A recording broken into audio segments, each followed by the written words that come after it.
Bonjour à tous, très heureuse de vous retrouver ici à Strasbourg pour cette émission spéciale consacrée à la région Grand Est, une émission en partenariat avec l'Alsace, les dernières nouvelles d'Alsace, le Républicain Lorrain, l'Est Républicain et Vosges Matin. Dans 30 minutes, nous recevrons Jean Rottner, le président de la région Grand Est. Pendant une heure, nous parlerons avec lui de la gestion de la crise sanitaire, de la campagne vaccinale. Il avait dénoncé un scandale d'État. Est-ce toujours le cas? Nous lui demanderons. On interrogera bien sûr sur les dossiers régionaux, les transports, l'économie, le siège européen de Strasbourg. On parlera des régionales qui devraient se tenir en juin. Est-il candidat? Et bien sûr, il nous livrera son sentiment après la tempête alsacienne déclenchée par Jean Castex avec sa critique des grandes régions et la réponse de Frédéric Bierry, président de la collectivité européenne d'Alsace, qui demande le démembrement du Grand Est. Avant de recevoir Jean Rottner, deux invités. Dans 15 minutes, nous accueillerons le sénateur des Vosges, Jean Ingray. Et pour commencer cette émission, nous sommes avec Catherine Trautmann. Bonjour. Bonjour. Merci beaucoup d'être avec nous ce matin. Vous êtes ancienne maire de la ville de Strasbourg. Vous êtes actuellement conseillère municipale. Vous avez été, on s'en souvient bien sûr, ministre de la Culture dans le gouvernement de Lionel Jospin. Pour vous interroger, à mes côtés, Franck Buchy. Bonjour Franck. Bonjour. Merci d'être avec nous, journaliste aux dernières nouvelles d'Alsace. Catherine Trautmann, on commence bien sûr par la crise sanitaire. Vous avez sans doute écouté hier Jean Castex. Pas de reconfinement, pas de nouvelles mesures coercitives. Est-ce que l'exécutif a raison dans sa stratégie ? Alors, j'ai l'impression que plus le gouvernement tergiverse et plus les Français se déclarent prêts à un confinement. Parce qu'ils écoutent les scientifiques et parce qu'ils font preuve de raison et parce qu'ils ont besoin de clarté, de prévisibilité et de cohérence. C'est ce qu'ils attendent du gouvernement. C'est ce que parfois le gouvernement ne démontre pas. D'une part, dans la négociation sur les vaccins qui ont été trop lentes, n'ont pas démarré de manière collective assez tôt. Et surtout, le gouvernement a fait confiance à des entreprises qui n'ont pas répondu présentes. Et ça nous touche ici. Parce que Sanofi, qui est en train de fermer un site à Strasbourg, n'a pas été capable de sortir un vaccin. Donc on le voit, aujourd'hui, on attend de pouvoir retrouver le goût de l'avenir. Pour les enfants, d'abord, parce qu'ils commencent à être touchés par le confinement, le demi-confinement ou l'incertitude, mais aussi pour les entreprises qui souffrent de plus en plus, pour le travail. Le télétravail ne peut pas être un asservissement à domicile. Et donc ce sont les sujets qui sont aujourd'hui sur la table et dont les Français souhaiteraient pouvoir parler entre eux aussi, ce qu'ils ne peuvent pas tout à fait faire. Et au niveau local, vous pensez que la réaction ou les actions mises en place par la ville ont été les bonnes ? Je pense que la ville essaye de s'adapter. Il y a déjà eu la préparation du premier confinement, une expérience qui a été concluante, je dirais, pour la continuité du service public, pour la prévention. On peut peut-être souhaiter d'autres mesures, un accompagnement plus déterminé et plus important des étudiants, par exemple, qui ont besoin d'être soutenus dans cette période. Mais je pense que la ville s'est préparée aussi, d'ailleurs, à un deuxième confinement au cas où et a ouvert les centres de vaccination. Mais si le centre de vaccination principal a dû fermer, ce n'est pas du fait de la ville, c'est parce qu'on manquait de vaccins. Et je pense qu'il y a quand même aussi, de la part du gouvernement, une manière d'éviter un reproche. On lui a reproché de confiner parce qu'il n'y avait pas les masques, et aujourd'hui, il veut éviter le reproche qu'il confinerait parce qu'il n'y a pas assez de vaccins. Parce qu'on est quand même dans cette situation. Justement, on va revenir sur la question des vaccins, mais sur ce confinement, est-ce que pour vous, s'il a lieu, il doit être territorialisé, puisqu'on voit, il y a des inégalités au niveau de l'épidémie entre les régions, ou est-ce qu'il faut forcément un confinement national ? Je pense que tout confinement qui reprendrait devrait être territorialisé d'abord pour éviter la circulation intense du virus. Ce qu'il faut éviter, c'est de donner la place à une mutation rapide de ce virus qui montre sa dangerosité et le fait qu'il est de plus en plus contagieux avec ces mutations. Et je pense que ce qui est très important, pour moi en tout cas, quand j'observe les choses, c'est qu'on doit absolument vacciner les personnes les plus fragiles, celles qui sont immunodéficientes, parce que c'est lorsqu'on a des problèmes de système immunitaire qu'on est le plus en difficulté si on contracte ce virus. Donc de fait, les mesures barrières restent aujourd'hui la meilleure. Est-ce que vous ferez vacciner, vous, personnellement ? Oui.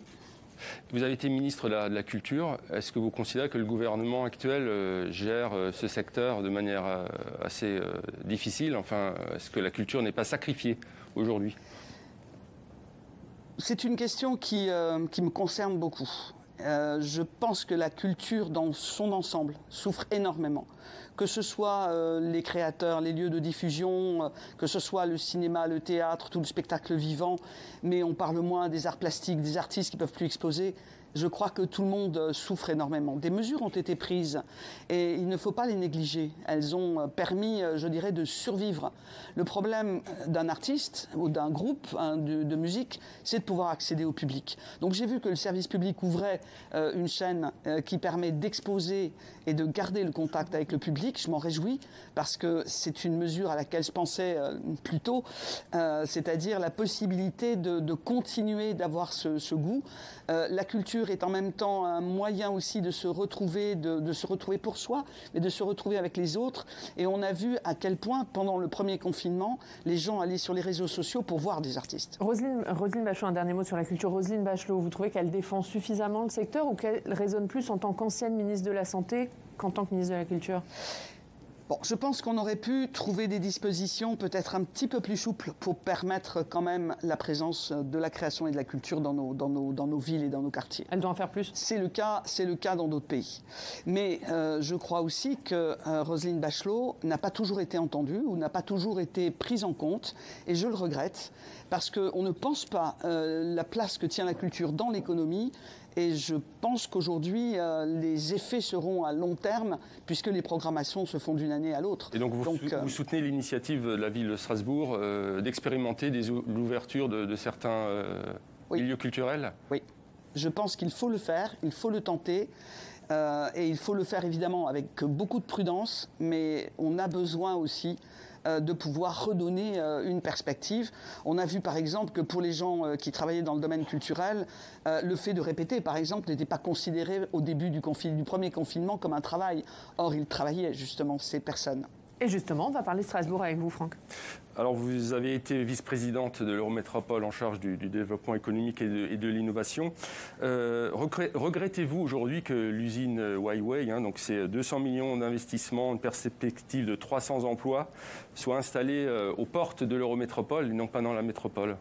J'ai personnellement travaillé sur une possible implantation de cette entreprise, au début sans savoir d'ailleurs qu'il s'agissait de Huawei, sur le territoire du parc d'innovation à Elkirch-Grafenstaden. Tout était prêt, c'était possible, le contexte était favorable, on est près d'Alcatel, on est dans un espace qui est dédié aussi au numérique, et donc il y avait une certaine cohérence, et je pense que c'est la raison pour laquelle Huawei avait aussi retenu parmi les sites possibles celui-ci.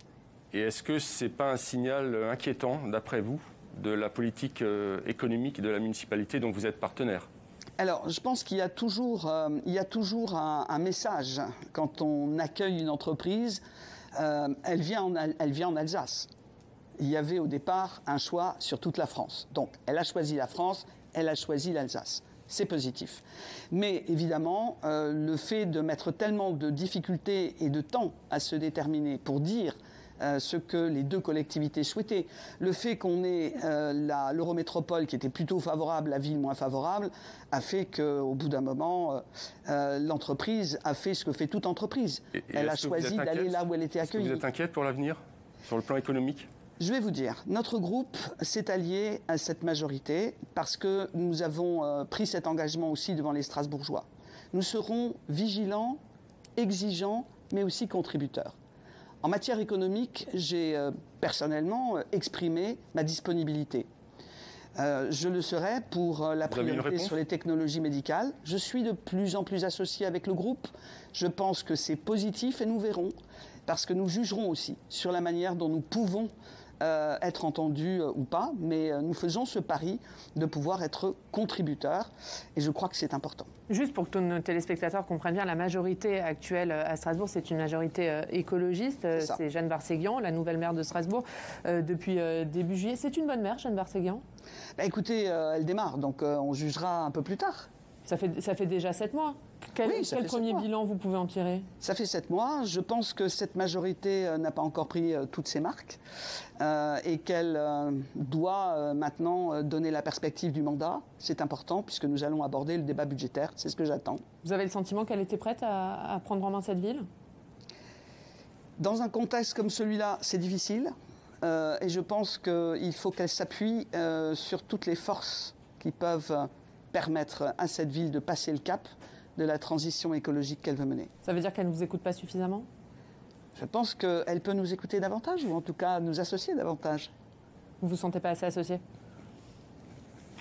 On va parler du siège de Strasbourg. Du siège, pareil, vous avez été eurodéputé, hein, c'est un sujet qui vous tient à cœur.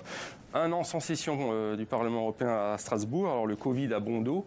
Qu'est-ce qui manque à Strasbourg? Vous avez été également en charge de la task force, hein, dont l'objet était de faire du lobbying auprès des instances bruxelloises. Qu'est-ce qui manque? Et est-ce que vous pensez que les premières actions de la municipalité sont assez fortes?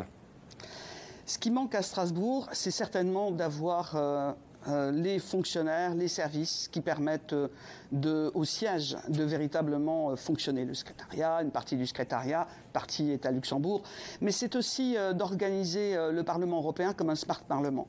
Aujourd'hui, les députés sont chez eux pour la plupart et ne sont pas à Bruxelles. À Bruxelles, le Parlement européen est, je dirais, la dernière roue de la charrette. C'est la Commission qui a le haut du pavé, c'est le Conseil avec les États membres et le Parlement est au fond un petit peu l'allié mais n'a pas sa place. Ici, le Parlement européen, qu'est-ce qu'il gagne? Il gagne à affirmer son indépendance, à distance des lobbies. Il gagne parce qu'il affirme son autorité. C'est lui qui convoque les États membres, les gouvernements, ici, à Strasbourg.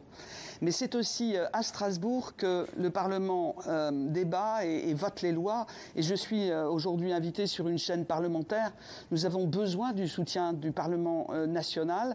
C'est cette légitimité, Strasbourg l'a et permet au Parlement de l'avoir parce que ce n'est pas une capitale d'État. Nous sommes une ville qui représente les peuples, les citoyens. Et c'est ça qui est important. Et une des failles de Strasbourg, c'est pas de ne pas avoir assez travaillé avec les parlementaires européens? Alors, il faut une offensive. Et moi, je le dis très clairement. Nous avons besoin que l'État développe une stratégie. D'abord un réflexe, Strasbourg. C'est-à-dire, il faut que Strasbourg soit renforcé avec des activités supplémentaires, comme on a pu accueillir un temps Arte, comme on a pu accueillir l'Eurocorps, comme on a pu accueillir le système d'information Schengen.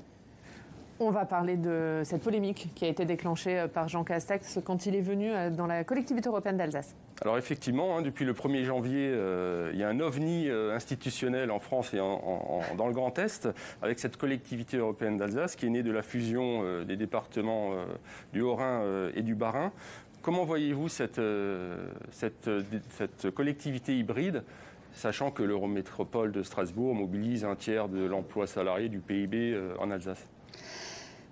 D'abord, je voudrais dire que cette collectivité est née par la création et dans le cadre de la création du Grand Est. On se souvient de l'échec du référendum qui posait la question aux Alsaciens, voulez-vous d'une seule et unique région? La réponse a été non majoritairement. Si la collectivité européenne d'Alsace existe, c'est dans ce cadre. Donc je pense que ça, c'est un premier point. Deuxièmement, j'ai été quand même particulièrement surprise et choquée que le Premier ministre, en plein débat sur la loi sur le séparatisme, vienne diviser les Alsaciens. Franchement, on a eu assez de débats sur la question. Jean Castex, il a cherché à diviser les Alsaciens. Je pense qu'il a été peut-être, il n'a pas peut-être compris ce qu'il allait entraîner. Mais cette collectivité est créée dans le cadre de la République. Elle a une mission que je salue, celle de la coopération transfrontalière. Mais on doit coopérer avec les Vosges. Tout à l'heure, on aura un sénateur vosgien sur votre plateau.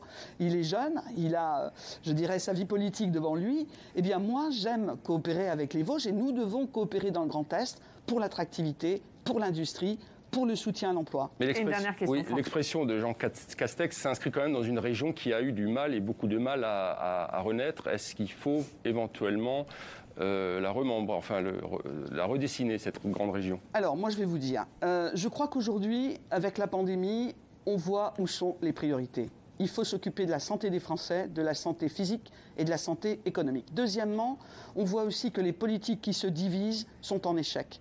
Moi, j'ai soutenu le dépassement des partis, des organisations partisanes, grâce à 3 femmes qui se sont lancées pour la perspective des prochaines élections régionales. Il faut pouvoir trouver ce qui rassemble et non pas trouver et choisir ce qui divise. Voilà ce que j'ai regretté dans le propos de Jean Castex. Voilà ce que j'espère pour les prochaines échéances. C'est un petit message aussi pour le président de la région qui viendra un petit peu plus tard. Je pense qu'il entend ce message-là. Parce que nous avons besoin d'une région qui ne centralise pas comme l'a refait l'État récemment. Nous avons besoin d'une région partenaire et nous avons besoin de collectivités responsables. Dans ce cadre, il n'y a pas de problème avec la collectivité européenne d'Alsace. Je la considère comme une chance et non pas comme un boulet, à condition qu'elle sache, elle aussi, être partenaire. Merci beaucoup. Merci Catherine Trottmann d'être venue nous voir ce matin. Vous l'avez dit, vous allez céder votre place à Jean Ingray, le sénateur des Vosges. Le temps pour moi de remercier Franck Buchy. Merci Franck. Merci à vous. Journaliste aux dernières nouvelles d'Alsace. Et on accueille tout de suite Jean Ingray.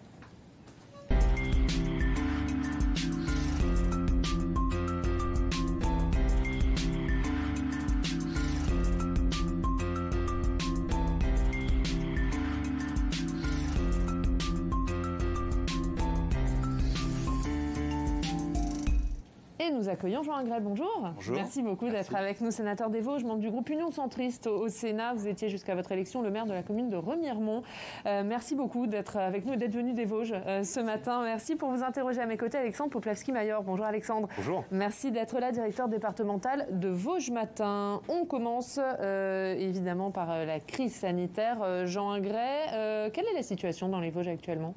Pour l'instant, nous avons 3200 doses par jour seulement. Il faudra bientôt 2 ans pour vacciner la totalité des Vosges. Donc la situation est vraiment difficile.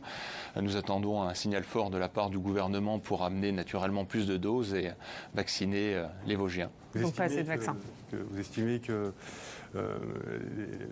l'approvisionnement ne répond pas aux attentes de la population ? Non, je vois par exemple le centre hospitalier de Remiremont, dont je suis toujours membre du conseil de surveillance.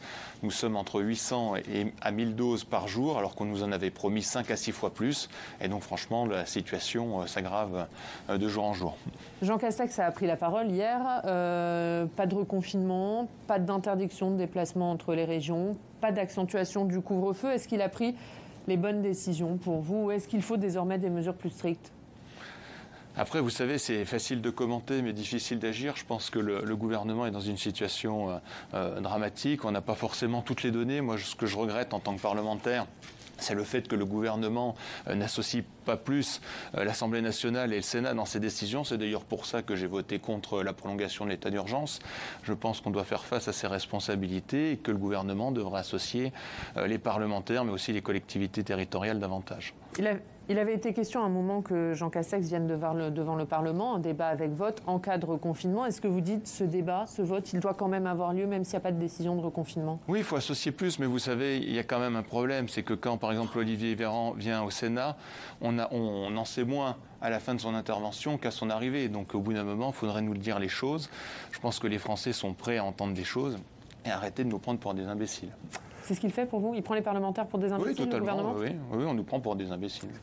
Alexandre. Comment ça se traduit ? C'est-à-dire que le fait qu'ils viennent et qu'ils ne vous répondent pas aux questions ou qu'ils éludent certains points font que... Oui, je pense qu'il faut être dans un discours de vérité. Par exemple, le prochain invité est Jean Rottner. Je pense que le président Rottner a toujours un discours de vérité. Je pense que les politiques devraient prendre leur courage à deux mains et dire la vérité aux Français. Je pense que nous sommes capables d'entendre la vérité et faire face et le discours de tous vérité, ensemble de manière collective à cette pandémie. Le discours de vérité, c'est de ne pas reconfiner ? Vous pensez quand même que c'est une bonne mesure ou pas ? De ne pas reconfiner ? Mais après, on n'a pas les chiffres, c'est difficile de se prononcer. Moi, j'ai pas les différents politiques, nous n'avons pas les chiffres. Si on avait les différents éléments, on pourrait se prononcer et, au niveau du Parlement, de manière collective, prendre des décisions. On va parler d'une décision qui vous impacte dans les Vosges, c'est celle de ne pas rouvrir les remontées mécaniques, Alexandre. Oui, évidemment, dans le massif des Vosges, on est suspendu à cette attente. Visiblement, donc, il n'y aura pas de remontée encore au mois de février. Est-ce que vous avez, vous, des remontées à la fois du monde hôtelier, de la restauration et évidemment de toutes ces structures qui accueillent du public pendant les périodes de vacances qui débutent ce samedi?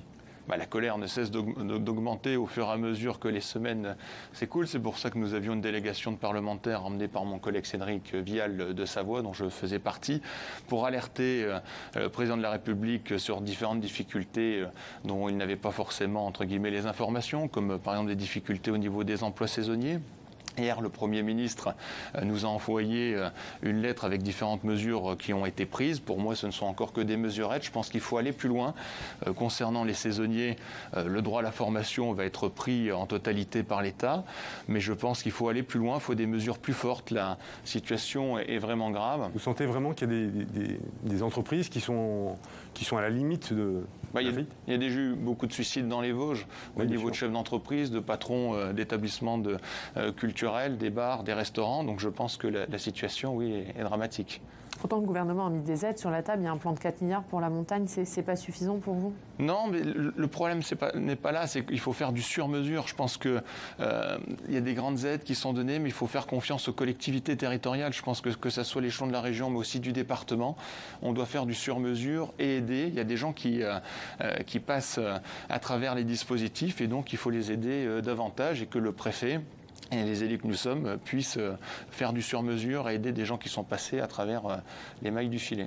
Vous encouragez quand même les Français à venir en vacances pendant les vacances qui débutent?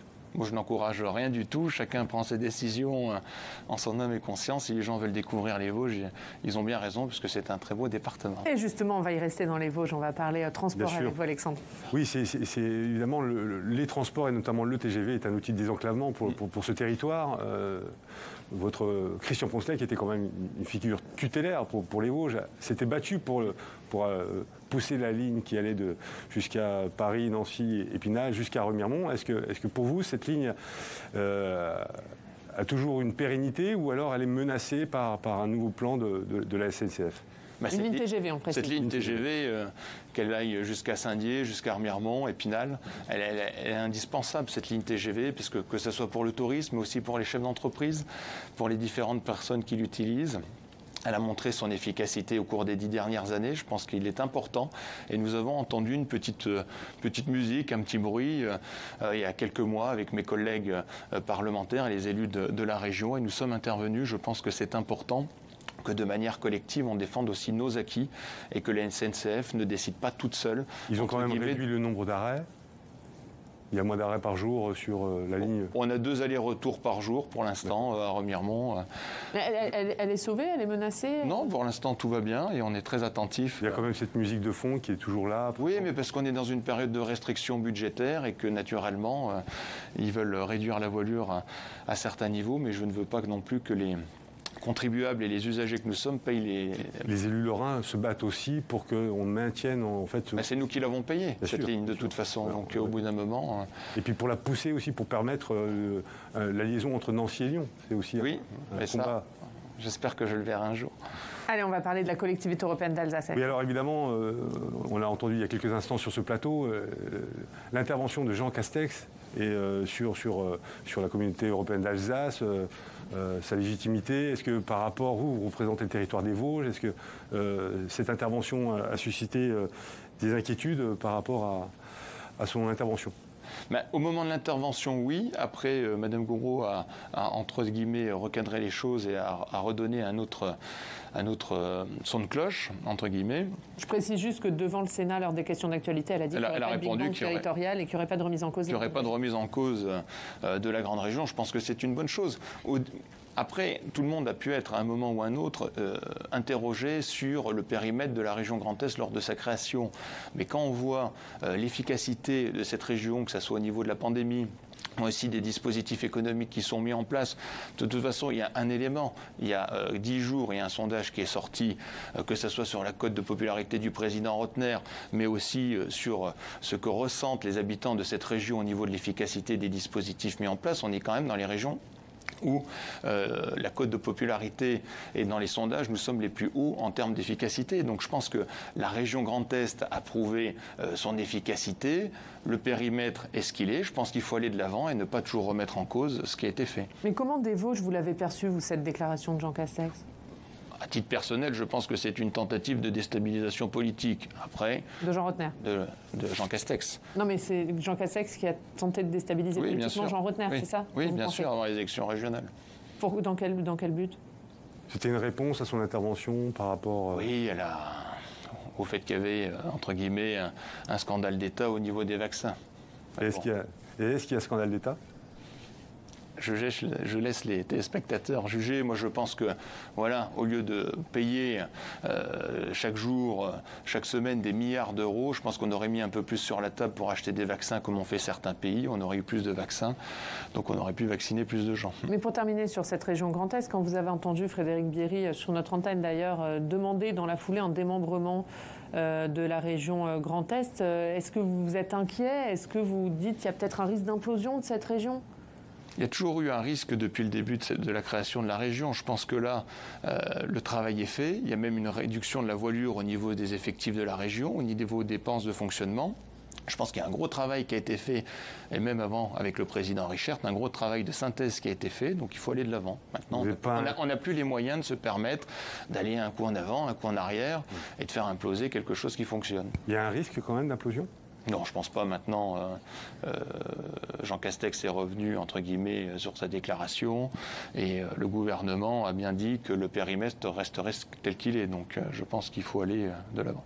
On va terminer en parlant de vous et de votre mandat avec Alexandre. Bien sûr. Donc, vous étiez déjà l'une de vos premières interventions à porter sur la loi de programmation de la recherche en déposant des amendements qui ont fait grincer le monde universitaire. Comment vous avez vécu ce débat ?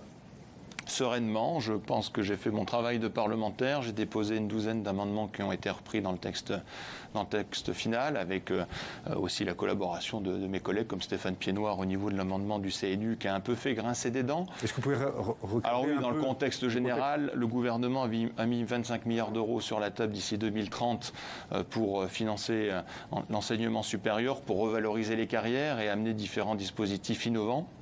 Et ce qui a fait grincer des dents, c'est l'amendement CNU concernant le recrutement des universitaires, des professeurs et des maîtres de conférences à l'université, puisque le nouveau dispositif, qui ne sera qu'un test d'ailleurs, ce sera un test dans les prochains mois, assouplit le mode de recrutement et donne un peu plus de pouvoir en local plutôt que...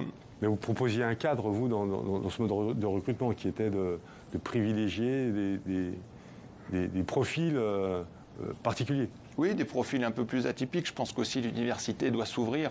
Moi, j'ai été élu étudiant, j'ai siégé dans toutes les instances universitaires, et ce qui manque vraiment à l'université, c'est de s'ouvrir sur le monde du travail, et c'est ce qu'on attend quand on fait aussi des études, c'est de trouver un travail à la sortie de ses études. Donc il faut multiplier les stages au fur et à mesure de son cursus, ce qui n'était pas forcément le cas il y a encore quelques années. Alors le monde universitaire, vous avez accusé un peu de vouloir régler vos comptes, puisque vous aussi, vous étiez en thèse, vous ne l'avez pas terminé. Est-ce que c'était un peu ça l'esprit ou non, au contraire, il y avait une vraie démarche? Je vais vous donner un exemple. Une collègue communiste écologique, il y a une dizaine d'années, a déposé le même amendement que moi. Je pense qu'il y a une volonté de la part des différentes personnes qui sont intervenues dans cette loi d'ouvrir le monde de l'enseignement supérieur et d'aller de l'avant. Alors, une dernière question, Alexandre, oui. Peut-être sur Christian Poncelet? Excusez-moi. Sur Christian Poncelet? Oui, Christian Poncelet, qui était, bon, comme on l'a dit tout à l'heure, la figure tutélaire des Vosges. Lui succéder, c'est une charge, c'est un poids? Le président est forcément un exemple pour de nombreux élus dans le département des Vosges. C'est vrai qu'il a fait énormément pour notre département, que ce soit en termes d'infrastructures, mais aussi dans les communes des Vosges. Beaucoup de maires lui doivent énormément de projets concrets dans les différentes communes de notre département. Donc c'est un exemple pour moi et puis pour bien d'autres élus. Il a laissé une image positive du Sénat dans les Vosges et une image positive des Vosges à Paris. Donc voilà, c'est un travail à perpétuer. Merci. Merci beaucoup. Merci Alexandre Poplaski et merci Jean Gray. Merci d'être venu nous voir depuis les Vosges. On vous remercie d'être venu ici à Strasbourg. On va accueillir dans quelques instants évidemment notre invité Jean Rottner. On sera avec lui pendant 1 heure, le président de la région Grand Est. Avant de le recevoir, on va regarder son portrait. Il a été réalisé par Sandra Cerquera. Fidèle sarkozyste, ce médecin urgentiste devient en 2010 maire de Mulhouse, ville où il est né en 1967. À droite comme à gauche, on apprécie l'homme et son bilan. En 2002, alors qu'il est issu des rangs de l'UDF, Jean Rottner s'engage avec la députée UMP Arlette Groscost et devient son suppléant. En 2017, il se retrouve presque par hasard à la tête de la région Grand Est, adoubé par Philippe Richert, président démissionnaire. Anonyme sur la scène nationale, il ignore que son destin est en train de se jouer quand l'épidémie de Covid s'abat dans le Grand Est, l'une des régions les plus touchées. Il appelle dès le 6 mars à un confinement le plus rude possible, dans la catastrophe sanitaire. Oui, le virus est présent, il ne faut pas le nier. Nous avons ici un cluster qui est le cluster, je pense, le plus actif de France et il y avait des mesures spécifiques à prendre. Omniprésent durant la gestion de la crise du Covid, Jean Rottner se montre critique envers le gouvernement. Il dénonce même un scandale d'État au sujet de la stratégie vaccinale. Quelque part, vous savez, ça me détruit. Ça me détruit parce que je viens d'une région où on a énormément souffert, on y reviendra peut-être. Ça me détruit aussi parce que je suis fier de mon pays. Et d'habitude, je suis le premier à le défendre. Mais là, quelle forme finalement d'impréparation. Enfin, il faut dire les choses clairement. On se moque de nous parce qu'aujourd'hui, se faire vacciner, ça devient plus compliqué que d'acheter une voiture. Une voix de plus en plus écoutée. Il y a moins d'un an, quasiment personne ne connaissait son visage. Aujourd'hui, Jean Rottner est devenu incontournable parmi les présidents de région.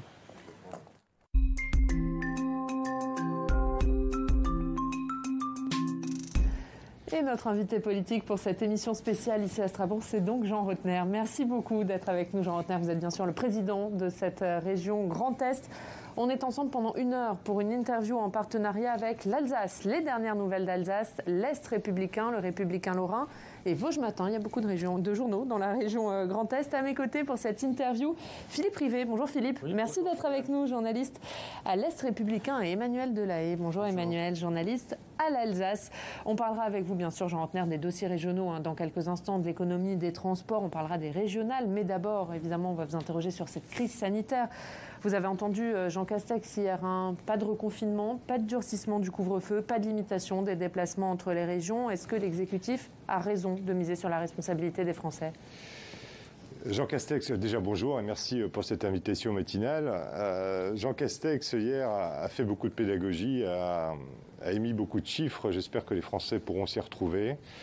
C'est vrai qu'on a besoin de pédagogie, de comprendre aujourd'hui quelle est la stratégie et quel est le sens donné un petit peu aux mesures prises au niveau national, de manière à ce que nous puissions les décliner le mieux possible au niveau local. Pourquoi je dis ça ? Parce que, et nous y reviendrons peut-être pendant cette heure, je sens quand même une colère naître chez les Français. Au-delà d'une frustration, au-delà des difficultés psychologiques que l'on connaît, petit à petit s'élève une colère et il faut y faire extrêmement attention, être vigilant. Donc les situations sanitaires nécessitent aujourd'hui une attention. Je crois que le gouvernement est mobilisé sur ce sujet. Pour autant, à l'échelle régionale, qui est mon échelle, je m'interroge sur certaines situations. Celle de la Moselle, par exemple, aujourd'hui, où on voit quand même des chiffres inquiétants. On est à plus de 400 cas pour 100 000 habitants.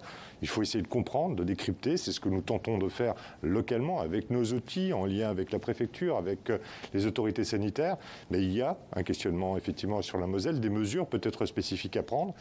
Et ça rejoint une position qui est la mienne, qui est celle des acteurs locaux. Spécifique. Jean Rottner, est-ce que ça veut dire que vous êtes favorable à des reconfinements localisés ? Si vous m'aviez laissé finir, Philippe, je vous aurais déjà répondu.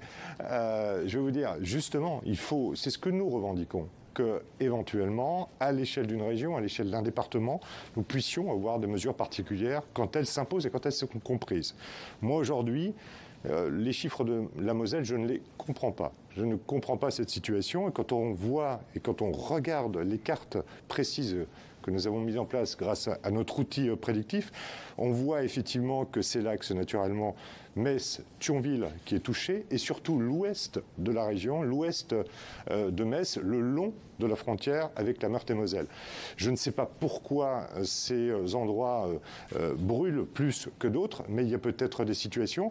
Et deuxième analyse, c'est surtout les jeunes, 10-19 ans, qui augmentent très fortement, et avec moins de tests qui ont été réalisés. Tout cela doit nous interroger à prendre les bonnes décisions, à pratiquer peut-être plus de tests dans cette tranche d'âge, avant de prendre des décisions, Philippe, qui effectivement nécessiteraient peut-être localement un confinement ou un renforcement de mesures très localisées. Mais si ça ne tenait qu'à vous, Jean Rottner, on reconfinerait aujourd'hui la Moselle ?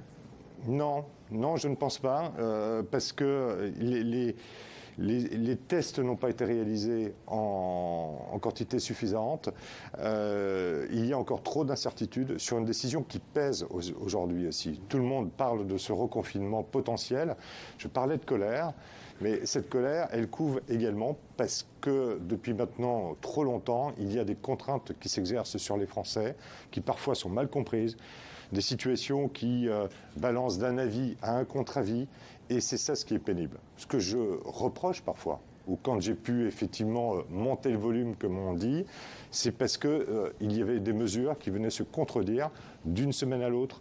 Je n'ai pas été le premier à réagir finalement. C'est le président de la République à 2 reprises, avant moi, qui publiquement dit il faut accélérer, qui aujourd'hui prend les choses en main. Tous les lundis, il préside, non pas un conseil de sécurité sanitaire, mais une réunion qui vise à accélérer la vaccination. C'est qu'il y a bien un sujet. C'est qu'à l'époque, il y avait bien un sujet. Et je vous le rappelle, nous étions à 52e après le Costa Rica. 500 personnes vaccinées en France. Là, on nous disait que tout allait pour le mieux. Là où il ne fallait pas avoir de centre de vaccination, 2 semaines après, il y avait des centres de vaccination partout en France. Avant de parler des vaccins, Jean Rottner, vous avez parlé des chiffres. Effectivement, ils sont préoccupants. Est-ce qu'on a une notion de la circulation des variants, en particulier le variant anglais dans le Grand Est? Il commence visiblement à être un petit peu plus fort dans les métropoles, chez nous au niveau régional, Metz, Nancy, Strasbourg. C'est normal, ce sont des lieux de brassage. Maintenant, pour vous dire à quel est le pourcentage par rapport au virus habituel, je n'ai pas ces chiffres. Il y a eu un séquençage la semaine dernière, l'ARS ne vous a fourni Je ne les ai pas à l'heure qui... Précédemment, dans cette émission, Catherine Trottmann a appelé à un assouplissement des mesures sanitaires dans le monde de la culture. Est-ce que vous la suivriez sur ce terrain? Est-ce que vous seriez favorable, par exemple, à la réouverture des cinémas, des musées, d'un certain nombre de lieux culturels ou pas? Je suis éventuellement favorable à ce qui visiblement risque d'arriver, c'est des expérimentations possibles dans des lieux de culture, un accompagnement. Vous m'avez vu militer aussi beaucoup pour les tests salivaires. J'ai entendu que, en tout cas dans les milieux scolaires, c'est peut-être un test qui allait être développé dans le milieu culturel. Là où il y a une concentration, par exemple pendant une soirée, je trouverais que le test salivaire serait aussi d'une utilité certaine, plutôt que de se faire gratter le fond du nez, c'est pas très agréable. Bien pour suivre effectivement les gens qui sont dans ces lieux où il y a une forte concentration, le test salivaire, je pense, serait d'une utilité extrêmement forte pour redonner confiance. Justement, puisque vous parlez des milieux scolaires, un mot sur l'école. Il y a les vacances qui débutent ce soir pour la première zone. Est-ce que vous dites qu'il faut profiter de ces vacances pour fermer plus longtemps les écoles, ou pour vous ça n'a pas d'impact et il faut maintenir les écoles fermées uniquement pendant les 15 jours de vacances scolaires? Vous savez, j'ai appris depuis le début de cette crise à garder beaucoup d'humilité face à... je pense que je ne suis ni épidémiologiste, ni à la tête de ce pays. Je ne suis que président de région, même si j'ai une expérience personnelle et professionnelle de médecin. Et je crois que ces éléments-là, je n'en ai pas tous les éléments entre les mains pour répondre clairement à votre question. Y compris concernant les lycées que vous gérez en tant que président de région, vous n'avez aucun... Aujourd'hui, on a des difficultés aussi pour voir des directives nationales qui arrivent. On a vu tomber la semaine dernière la nécessité aujourd'hui de respecter une règle de 2 mètres. Dans les cantines, c'est extrêmement compliqué. Donc il faut qu'on s'adapte, qu'on invente, qu'on trouve des lieux de restauration différents pour nos élèves, parfois en dehors du lycée pendant la période scolaire. C'est pas simple. Il y a le problème de responsabilité, il y a le problème de conséquences effectivement des décisions que nous prenons. Donc on essaie de faire preuve d'intelligence, d'agilité, de réactivité. Depuis le début de cette crise, c'est ce que nous faisons. Mais vous dites que la décision est tombée. Ça veut dire qu'encore une fois, il y a trop de bureaucratie, pas assez d'écoute des élus locaux? Depuis le début de cette crise, c'est vraiment l'expression de beaucoup d'élus locaux et pas simplement de ceux que l'on appelle les barons à la tête des régions. C'est effectivement cette verticalité, cette décision non concertée, alors que nous sommes tous embarqués dans la même galère, c'est ce qu'on peut le dire, et il faut que ce pays se sorte le plus rapidement possible de la situation dans laquelle il se trouve. Et je crois que l'État ne perd jamais rien à s'appuyer sur ses collectivités, au contraire, il gagne en agilité. Mais vous pensez que l'État ne fait toujours pas confiance aux collectivités, ou vous pensez que les relations s'améliorent? Non, les relations ne s'améliorent pas, c'est toujours très vertical. Il y a un gouvernement, une administration hypertrophiée et des collectivités qui sont là, mais qui ne doivent pas être non plus uniquement dans la revendication, qui doivent être des apporteuses de solutions. Mais ça ne se passe pas mieux avec Jean Castex, qui se dit être l'homme des territoires, qui se voulait être l'homme du dialogue avec les élus locaux. Rien n'a changé? Rien n'a changé. Et je veux dire que je préférais même le dialogue du précédent Premier ministre que le dialogue du Premier ministre actuel. C'est encore pire qu'avec Édouard Philippe? C'est différent. Différent dans quel sens? C'est différent. Effectivement, Jean Castex dit être l'homme des territoires, mais dans les faits, la confiance n'est pas forcément là. On est mis devant le fait accompli sur un certain nombre de décisions, et ce dialogue manque cruellement. Le Grand Est est une région frontalière. Est-ce qu'on pratique assez de tests PCR à l'entrée du territoire? Est-ce qu'on en pratique peut-être pas de trop et ne faudrait-il pas mettre en place des tests antigéniques et des tests salivaires? Je préfère, moi, que la question soit celle-là. Les tests PCR ont une utilité, sont fiables, sont sensibles, sont validés scientifiquement. Je crois qu'il faut qu'on développe aujourd'hui les tests de masse beaucoup plus acceptables par la population si on veut que la politique de test soit réalisable. Ça, c'est important. Et vous parlez de notre position frontalière. Moi, j'apprécie aussi la qualité du dialogue que nous avons aujourd'hui avec nos amis allemands, quasi quotidienne, 3 fois cette semaine. Vous avez récemment signé d'ailleurs un pacte sanitaire avec le Land de Bade-Württemberg, enfin plusieurs landes allemands d'ailleurs.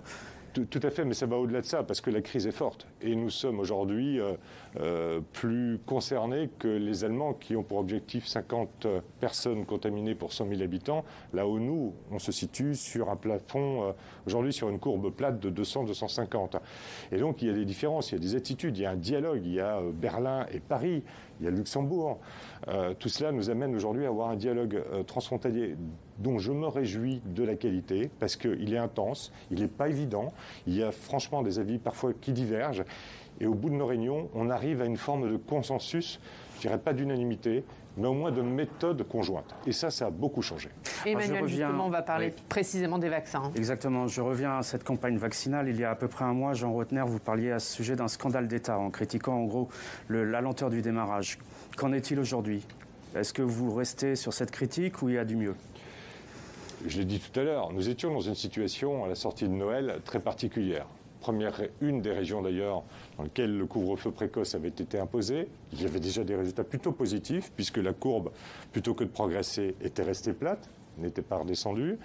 Mais surtout l'incompréhension de ce que nous disait le gouvernement, avec qui nous avons travaillé, c'est vrai, en proximité depuis la mi-novembre. Les réunions avec Olivier Véran, où il nous annonce un certain nombre de vaccins fin décembre, un certain nombre de vaccinations. Il nous dit qu'il n'y aura pas de vaccinodrome, il n'y aura pas de centre de vaccination pour changer d'avis début janvier. Rappelez-vous ces paroles. Il faut aller très doucement, progressivement. Il faut que les Français acceptent. Alors que sur le terrain, on entendait ce désir de vaccination, cette envie vraiment. Et justement, l'exécutif a changé de pied depuis. Et je crois que. Lui donner acte d'avoir accéléré. Mais je donne acte au gouvernement, effectivement, d'avoir accéléré. Au président de la République, tout particulièrement, d'avoir pris les choses en main, lui-même. Et ça s'est fait. J'étais pas le seul. Et c'est pas à cause de mon coup de gueule que les choses sont accélérées, mais je crois que je fais partie, effectivement, de ceux qui, à un moment donné, ont pressé sur le bouton en disant attention, il y a danger. Il y a danger parce que j'entendais les mêmes signaux faibles que les signaux que j'avais entendus sur l'épisode des masques.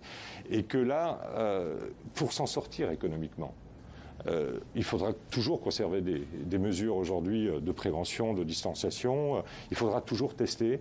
Mais la vaccination, c'est la première arme pour sortir économiquement notre pays de la difficulté dans laquelle nous nous trouvons, pour que nos entreprises repartent. Moi, j'ai des chefs d'entreprise qui m'envoient des mails, des messages, des lettres, en disant « dis-moi où je peux acheter des vaccins, il faut que je vaccine mes gars ». Pour qu'ils repartent à l'étranger, parce que les marchés sont là-bas. Donc, il faut répondre aussi à cette demande. Avant d'y répondre, il faut la préparer et il faut anticiper. Et mon grand reproche, c'était le manque d'anticipation. Mais pour qu'on soit clair, aujourd'hui, il n'y a plus de scandale d'État. Aujourd'hui, les choses ont bougé, ont avancé, et la difficulté, c'est d'avoir des vaccins. Ce n'est pas forcément lié au gouvernement, c'est lié plutôt au laboratoire. Quand le ministre de la Santé assure que tous les Français seront vaccinés d'ici la fin de l'été, ça vous paraît un objectif réaliste? Moi, je ne demande qu'à le croire. Mais vous avez un doute? Et c'est à lui de nous apporter la preuve. Le choix a été fait de passer par l'Union européenne pour l'achat des vaccins. C'était le bon choix. Je crois que c'est une bonne chose. C'est enfin... Non, c'est une bonne chose. C'est une bonne chose pour qu'il n'y ait pas de concurrence entre pays européens. C'est peut-être la manière de négocier.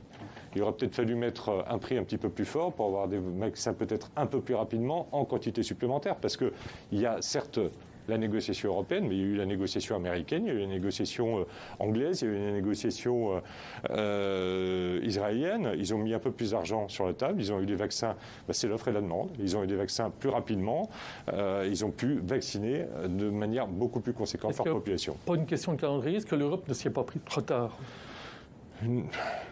Non, si vous reprenez un peu l'histoire, il y a d'abord 4 pays qui ont négocié entre eux. Ensuite, ils ont rejoint, où il y a eu une demande européenne de faire les choses conjointement. Ça a mis un peu de temps, comme souvent en Europe. Mais je pense que chaque pays a commencé au bon moment. Ensuite, il y a eu la négociation européenne. Et peut-être on a cherché à trop forcer sur les prix plutôt que de chercher à avoir une quantité disponible plus rapidement. Un mot peut-être d'une décision qui concerne votre grande région Grand Est, c'est celle de ne pas rouvrir les remontées mécaniques au mois de février. Est-ce que vous dites, compte tenu de la situation sanitaire, c'est la décision la plus raisonnable, ou est-ce que vous dites qu'il y avait moyen de faire autrement ? Déjà, les Vosges n'ont jamais été aussi belles et aussi blanches depuis tant d'années. Donc c'est vrai que pour ceux qui aiment la montagne, ça fait partie de ce bonheur de nos territoires, de nos terroirs. C'est au-delà des remontées mécaniques, c'est toute une économie qui aujourd'hui a été sabordée par cette crise. Et la décision du gouvernement est somme toute une décision logique. De la même manière, on ne peut pas être incohérent sur une ouverture des remontées mécaniques et continuer à fermer les lieux de culture.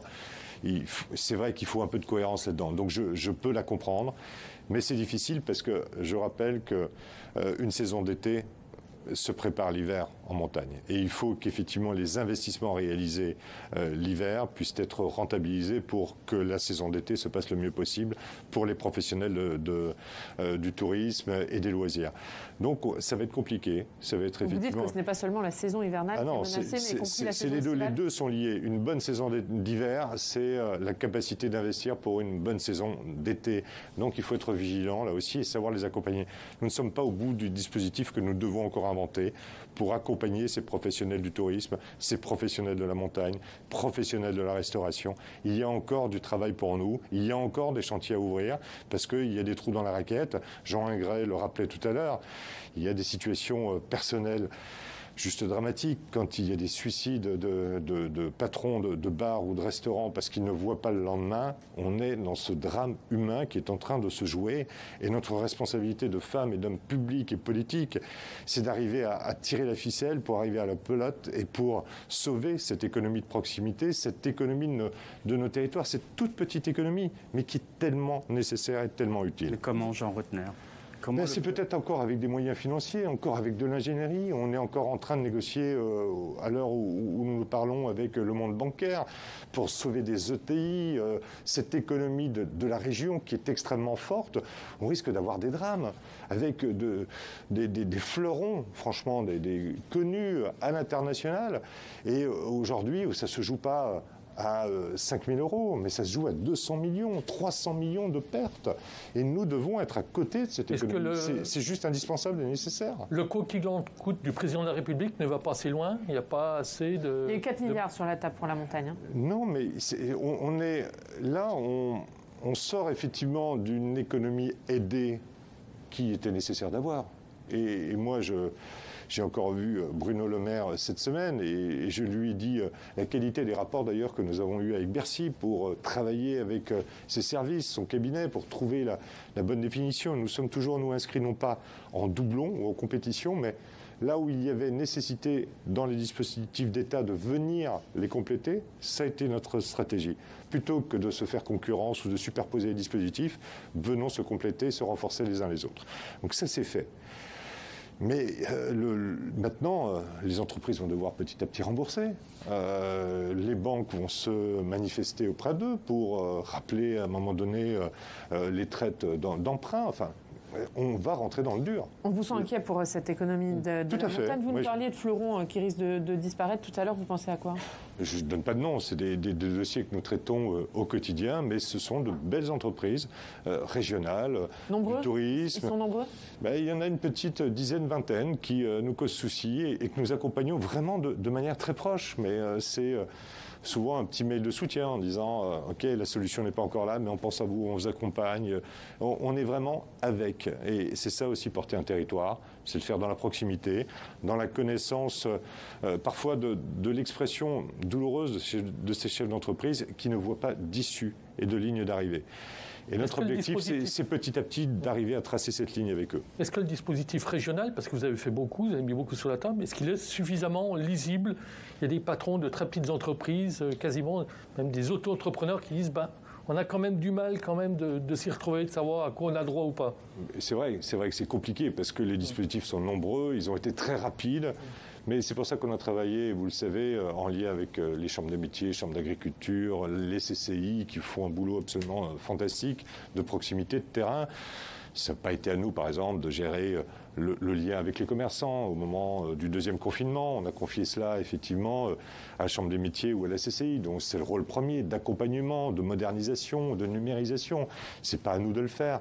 Et je pense que c'est à la fois ce que nous avons appris à mener, et vous le savez, dans le Business Act, donc c'est le plan de relance régional qui a été mis en place pendant le confinement, avec 800 personnes qui ont réfléchi finalement à ce qui semblait prioritaire à leurs yeux et qui nous a obligés à finalement réaligner nos politiques telles que nous les imaginions en fonction de leurs besoins et de leurs expressions. Et surtout, ce partenariat, on a fait un peu équipe de France du Grand Est, c'est-à-dire que dans cette difficulté, les coudes se sont resserrés, les gens ont oublié peut-être un peu des vaines querelles, parfois politiques, parfois économiques, pour se dire l'objectif, c'est qu'on s'en sorte. Et on va revenir longuement sur ces questions régionales, Jean Rottner, mais peut-être pour finir sur l'actualité nationale et ce plan de relance au niveau national, Philippe. Oui, est-ce qu'il va suffire à limiter la casse économique là, que vous semblez redouter? On rentre maintenant, on se disait finalement la Toussaint qui vient de passer allait être un peu la première zone un peu difficile, un peu compliquée. Il y a eu le deuxième confinement, il y a eu un nouveau plan de relance finalement, numéro 2. Donc ça a limité la casse. Là, on arrive à la date anniversaire de l'arrivée du coronavirus, surtout chez nous d'ailleurs, c'est fin février. Et donc, attention, il faut être vigilant justement dans cette sortie de crise. Il ne faut pas qu'elle soit brutale, il ne faut pas que les banques viennent demander leur dû, il ne faut pas que l'État vienne demander son dû.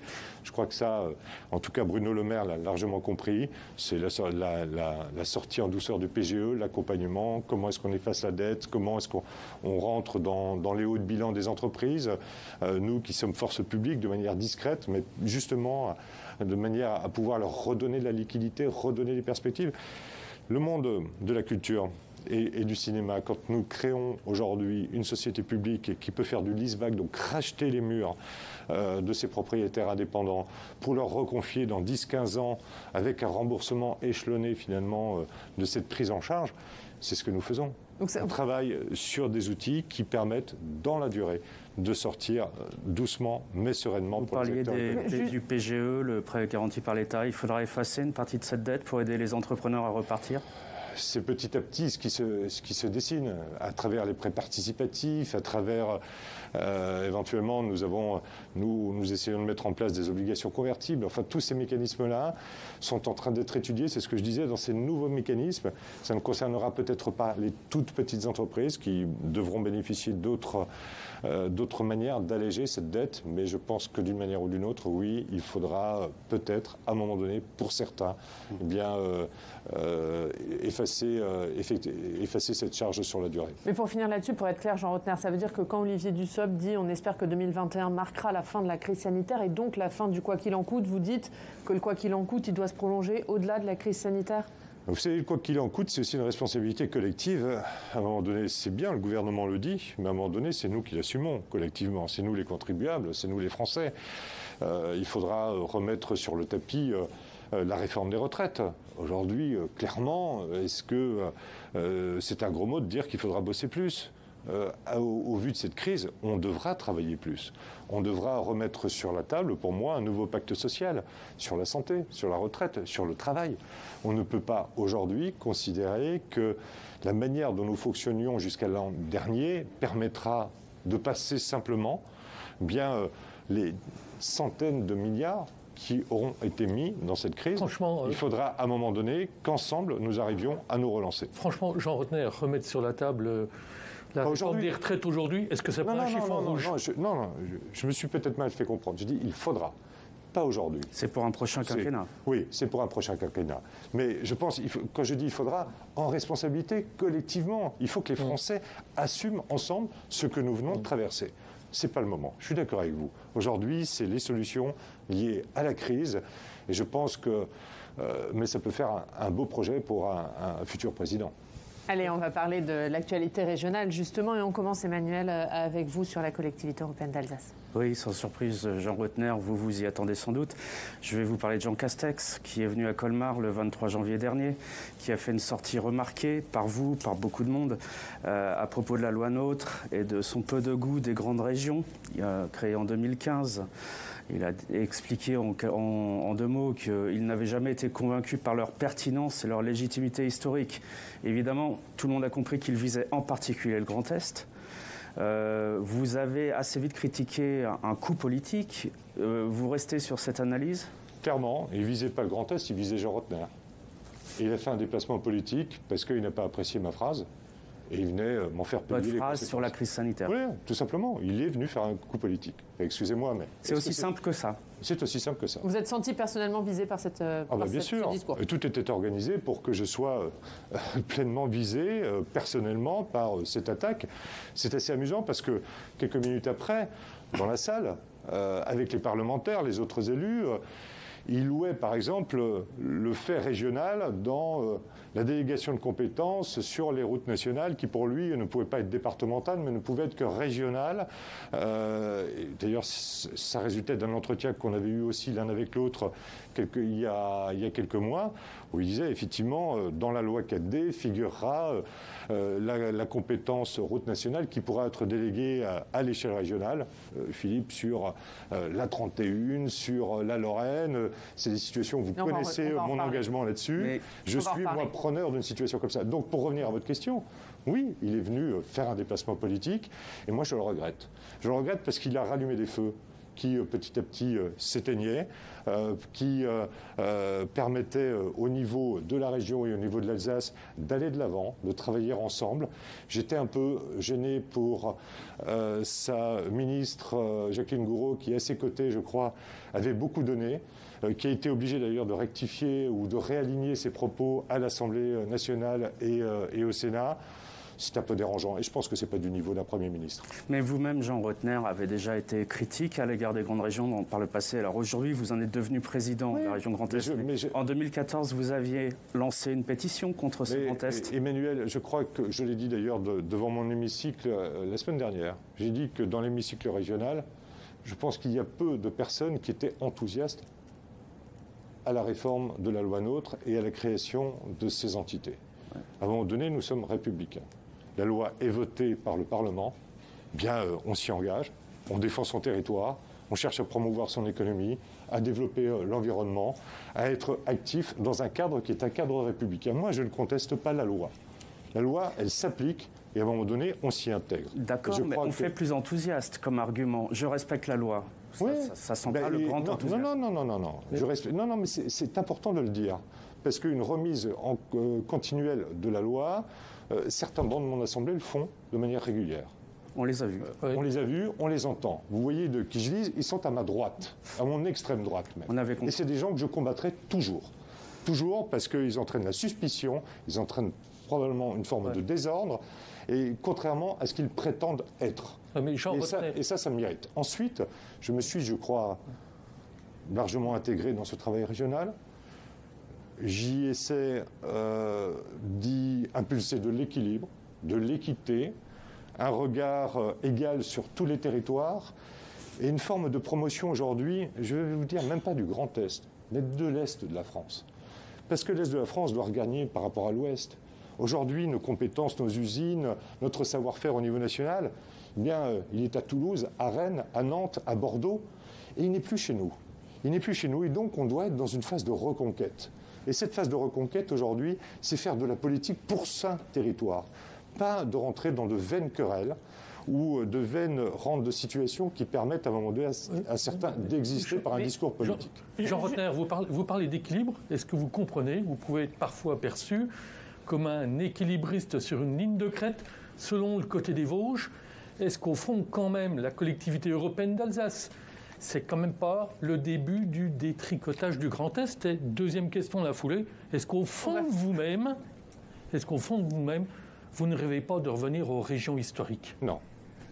Non, parce que j'en vois aujourd'hui la force, la pertinence, l'efficacité économique, la puissance transfrontalière. la capacité effectivement d'être dans un rapport de force par rapport au Bade-Wurtemberg, c'est des choses qui n'existaient pas avant. Et ensuite, par rapport à votre première question, pas pour me mettre des lauriers, mais quand vous avez vu le sondage de vos confrères des Échos, 74% d'indice de satisfaction, c'est qu'il y a peut-être quand même... Vous êtes le président de région le plus apprécié, d'après ce sondage. Il y a quand même peut-être des choses qui se passent. Il y a quand même peut-être un travail reconnu, pas forcément le mien, celui d'une équipe, celui d'une administration. Et ce qui est insupportable d'ailleurs, pour finir là-dessus, sur les critiques du Premier ministre, c'est qu'il remet en cause le travail de 7500 personnes, 7500 collaborateurs qui construisent, qui sont aujourd'hui engagés dans ce travail régional. En une petite phrase. Il vient balayer tout ce travail de 5 ans. C'est insupportable. On va continuer à parler. Est-ce que vous dites le Premier ministre, il a commis une faute? Un Premier ministre n'a pas à dire ça. Je pense que c'est une erreur politique. C'est une erreur politique. Pas une faute? C'est une erreur politique. Ça fait partie de la vie politique. Il faut savoir encaisser. J'aurais pu être absent parce que je savais grosso modo qu'il venait pour moi. Mais je suis allé sur le ring. J'y suis allé. J'ai encaissé. J'ai réagi, je crois, dignement, honnêtement, avec mes convictions. Je n'ai pas fait de politique politicienne, mais j'ai réagi comme il se devait de réagir. Sauf que ça ne s'est pas arrêté là, ça s'est pas arrêté là. La polémique, Frédéric Bierry, dans la foulée, sur notre antenne d'ailleurs, a réagi au propos de Jean Castex. Vous l'avez forcément entendu, il a appelé au démembrement de la région Grand Est. Qu'est-ce que vous avez pensé de ça? Vous savez, l'excès n'est jamais bon, et je pense qu'aujourd'hui, si on parle de la CEA et de Frédéric, que je vois d'ailleurs la semaine prochaine, on a une séance de travail ensemble en commun. Donc vous voyez, les ponts ne sont pas rompus. J'ai même vu un titre qui disait que nous étions, c'était mon meilleur ennemi. C'est pas du tout le cas. Moi, je ne me situe pas là-dedans, mais aujourd'hui, j'ai une certitude sur la CEA. C'est qu'elle doit démontrer, les élus de la CEA doivent démontrer leur efficacité, non pas vis-à-vis du Grand Est, le sujet n'est pas là, mais vis-à-vis des Alsaciens. Et leur projet politique ne doit pas servir un projet politicien, mais un projet d'efficacité pour tous les Alsaciens au quotidien. Ils sont attendus là-dessus. Ils sont attendus là-dessus par leurs partenaires, de l'autre côté des Vosges. On va en parler, mais vous avez l'impression qu'il en fait un projet politicien, lui, Frédéric Bierry? Il y a là-dessus une forme d'utilisation politicienne par certains. Oui, c'est clair. Cette petite phrase, elle n'était pas anodine, mais elle n'est pas nouvelle non plus dans la bouche de Frédéric. C'est un coup, là aussi?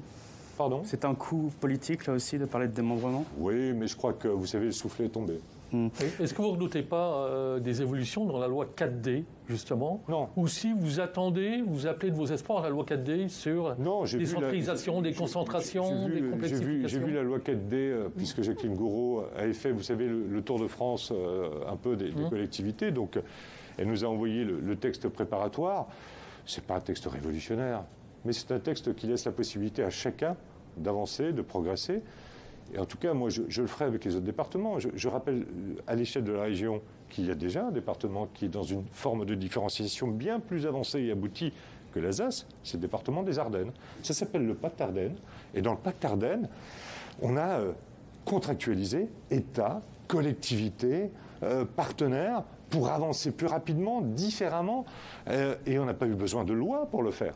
Ça s'est fait sur des projets, sur des actions extrêmement concrètes.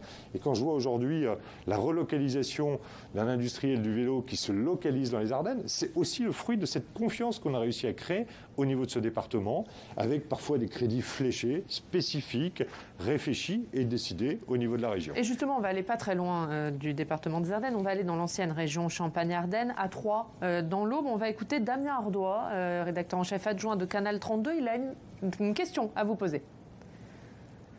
Bonjour Jean Rotner, 2 questions en une autour de l'avenir de la région Grand Est. Vu de l'Aube, le Grand Est, justement, a beaucoup fait en peu de temps. Ne craignez-vous pas que les derniers événements liés à la création de la nouvelle collectivité alsacienne ne viennent compliquer les choses? Et puis, dans un deuxième temps, les sénateurs de la partie ouest de la région répètent que la Champagne a parfois peur d'être l'oublié de cette grande région, qu'il n'y en ait en fait que pour les Alsaciens. Que leur dire pour les rassurer? Et votre réponse, Rotner? Je vais commencer par la deuxième.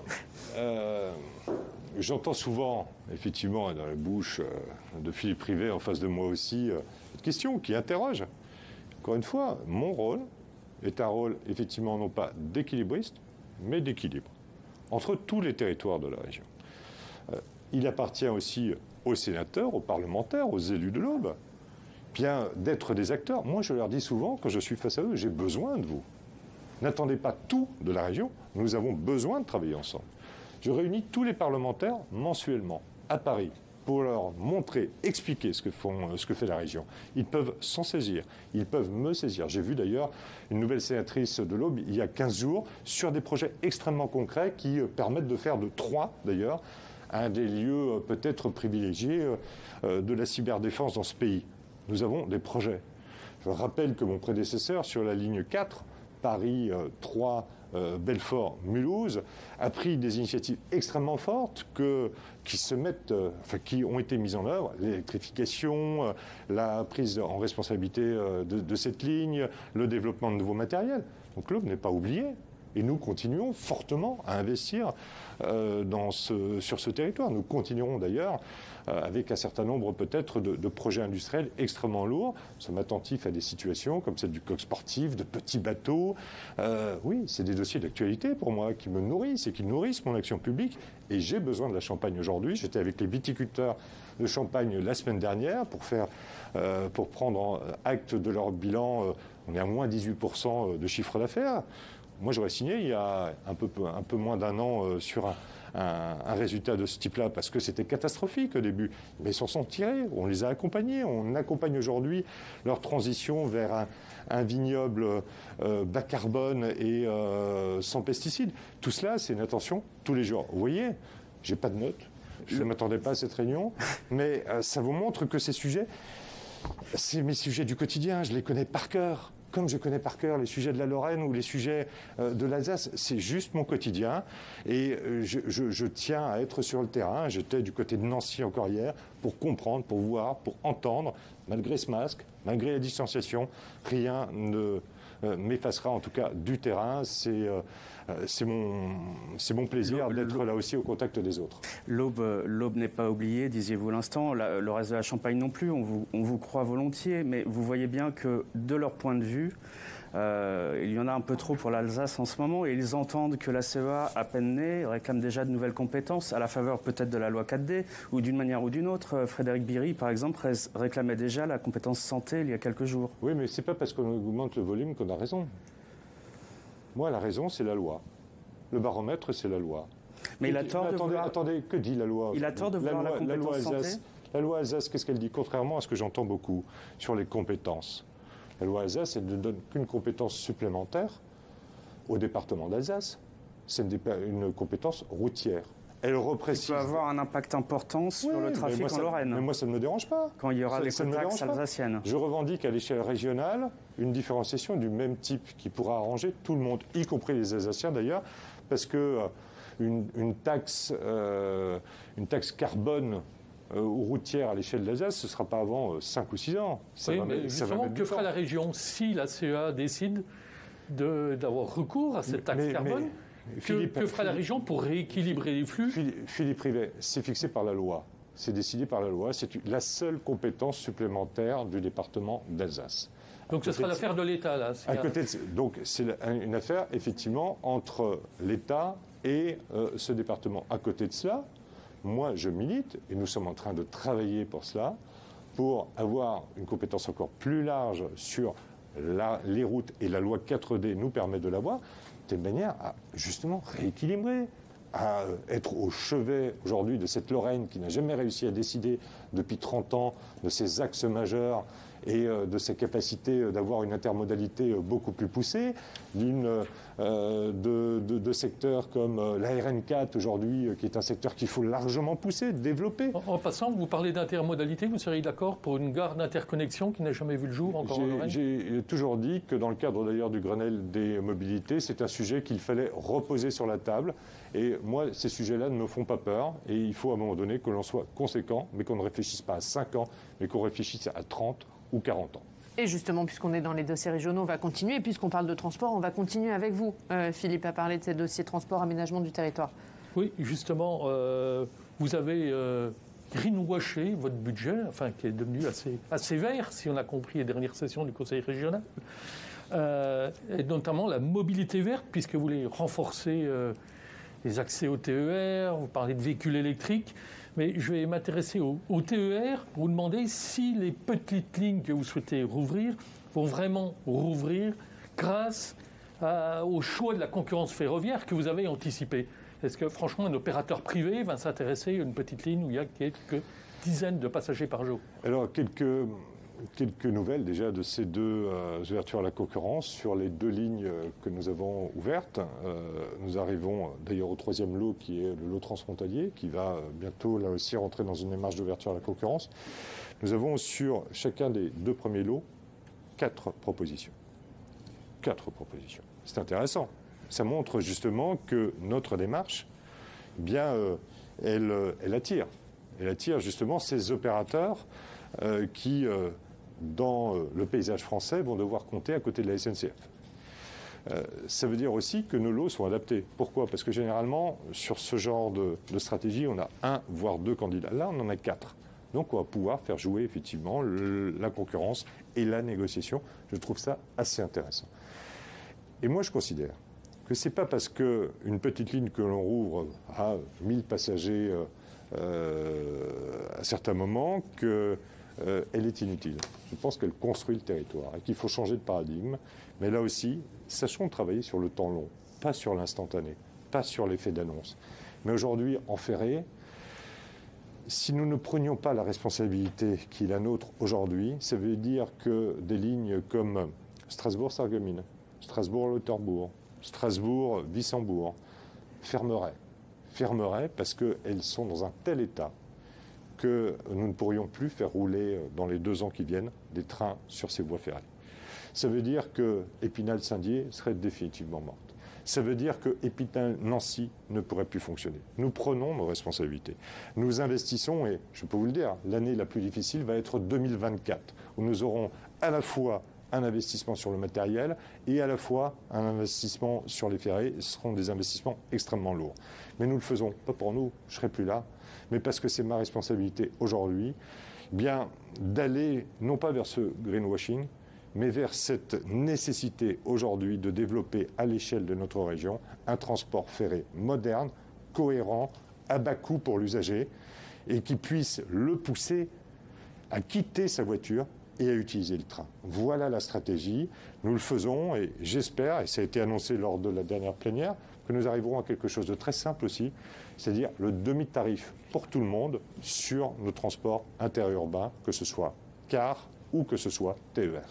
Au-delà du soutien au transport ferroviaire que vous venez d'évoquer, vous aimez parler de budget vert à propos du budget primitif que la région Grand Est vient d'adopter. C'est un slogan, alors vous nous avez un peu expliqué, mais au-delà des transports, en quoi ce budget est vert? C'est déjà une démarche interne. C'est-à-dire que l'ensemble des élus et de mes services doivent aujourd'hui se poser la question, quand ils prennent une décision, si cette décision est effectivement en cohérence avec la stratégie verte, finalement, de la préservation de la planète, qui est celle de la région, celle du gouvernement, celle de l'Europe. C'est aussi simple que ça. Aujourd'hui, ça nous amène, même dans nos investissements industriels, par exemple, à nous poser cette question. Faut-il soutenir un industriel qui veut venir sur notre territoire, investir 200 millions d'euros, par exemple, pour produire de l'hydrogène verte, de l'hydrogène grise, par exemple, ou ne faut-il pas, parce que justement, il ne produit pas d'hydrogène verte. Moi, je suis pour la deuxième solution. Je suis pour la deuxième solution parce que c'est une transformation d'état d'esprit. Deuxième transformation d'état d'esprit que l'on constate. Donc l'emploi n'est pas le seul critère, alors? Pardon? L'emploi n'est pas le seul critère? Non, c'est plus le seul critère. Pourquoi? Parce que justement, c'est la deuxième option. On constate aujourd'hui une forme de responsabilité sociale et environnementale de nos industriels qui sont sur notre territoire ou qui veulent s'y installer et qui est de dire... C'est ce qu'on appelle l'industrie 5.0, c'est-à-dire qu'au 4.0, la modernisation des chaînes de production s'y ajoute aujourd'hui justement l'environnement et la responsabilité sociale d'avoir un cadre de travail beaucoup plus adéquat et beaucoup plus réfléchi. C'est hyper important. Pourquoi? Parce que c'est une plus-value supplémentaire, je pense, sur des marchés, sur la capacité d'être dans la promotion de la préservation de la planète et d'avoir un facteur différenciant. Et c'est créateur de valeur, c'est créateur d'emploi, c'est créateur de formation, c'est créateur là aussi d'une image nouvelle. Quand je parlais d'Est de la France tout à l'heure, c'est ça.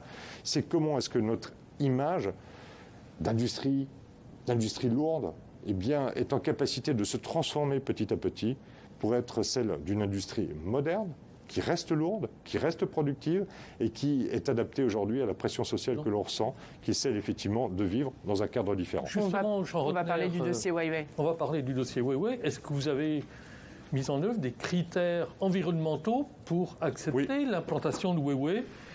Deuxième question, il y a Huawei. Est-ce que vous avez des engagements suffisamment forts pour assurer des recrutements selon une certaine pérennité? Si je vous pose la question, c'est qu'il y a eu des expériences malheureuses dans les années 2000 en Lorraine. Est-ce qu'on a appelé les usines tournevis? C'était un petit tour et puis s'en vont. Bien sûr, je comprends cette question et je veux dire qu'elle m'a hanté pendant tout le dossier. Elle m'a hanté pendant tout le dossier et c'est pour ça que nous n'avons progressé déjà qu'avec l'accord de l'Élysée et du plus haut niveau de l'Élysée. Si j'avais eu un no-go, nous n'aurions pas continué les négociations. Et donc tout s'est fait entre Business France, l'Élysée, la région, les acteurs locaux. L'ADIRA a beaucoup travaillé sur ce sujet. Vous le savez, nous avons été choisis, grosso modo, sur une 50aine de sites. 4 étaient sur la région, autour de Strasbourg, parce que c'était la volonté de Huawei dès le départ d'être autour de Strasbourg, dans une position frontalière extrêmement intéressante, parce que leur usine va produire certes pour la France, mais va surtout produire pour l'Europe. Et dans ce cadre-là, dès le départ, et moi, dès la première réunion, c'était effectivement des conditions environnementales, des conditions de présence, dans la formation, dans la progression là aussi, l'accompagnement, l'intégration dans un écosystème local, moi qui me semble fondamental, dans une chaîne également de sous-traitance, qui ne soit pas une chaîne de sous-traitance mondiale, mais au minimum européenne, voire française au maximum. Tout cela, c'est encore dans les discussions que nous avons, qui sont en cours et qui conditionneront aussi notre soutien à l'implantation. Vous nous disiez à l'instant, l'emploi n'est pas le seul critère. Huawei, à terme, devrait en créer 300, peut-être même 500. Mais donc, si ça n'est pas le seul critère, est-ce que dans les raisons d'un éventuel no-go, comme vous disiez aussi, il n'y a pas le CV un peu sulfureux de cette entreprise? Je rappelle que Huawei est quand même le leader mondial de la reconnaissance faciale, de la vidéosurveillance, et on sait le sort réservé en Chine aux Ouïghours, par exemple, à l'aide de la technologie Huawei. Bien sûr, mais là aussi, encore une fois, c'est un travail que nous avons fait avec les plus hautes autorités de l'État, parce que cette implantation a commencé à se décider, à se profiler au moment de la crise majeure entre la Chine et les États-Unis. Il y avait des incertitudes politiques, il y avait des enjeux peut-être qui me dépassaient, et je l'accepte largement. Et encore une fois, j'aurais accepté que l'Élysée me dise non, n'y va pas, parce que. Ça n'a pas été le cas. Oui, il y a un questionnement. Je rappelle que ce qui est produit ici, ce sont aujourd'hui des modules pour de la 4G et de la 5G, qui se développent quand même partout. Il y a des choix industriels qui appartiennent aux fournisseurs d'accès aujourd'hui à la 5G, qui se font avec ou sans Huawei. On est dans une logique industrielle. Et c'est pas parce qu'il y a une logique industrielle, c'est pas parce qu'il y a de la création d'emplois qu'on ne peut pas être exigeant. Et qu'aujourd'hui, cette exigence, c'est pas simplement tu me crées de l'emploi pendant 10 ans et ensuite tu repars. Ce que je disais tout à l'heure, c'est qu'elle est différente. Aujourd'hui, on met sur la table effectivement des critères environnementaux. On met des critères de durée. On met des critères d'intégration dans l'écosystème. On met des critères là aussi respectueux du territoire qu'un industriel doit contribuer à développer. On va parler du Parlement européen dans quelques instants avec Emmanuel et Philippe, mais une question sur un autre dossier, c'est le dossier Stocamine. Barbara Pompili a annoncé que les 42 000 tonnes de déchets enfouis dans les anciennes mines de potasse d'Alsace ne seraient pas remontées. En compensation, elle s'est engagée à lancer un programme de protection de la nappe phréatique de 50 millions. Est-ce que vous comprenez la décision de la ministre? Non. Non, parce que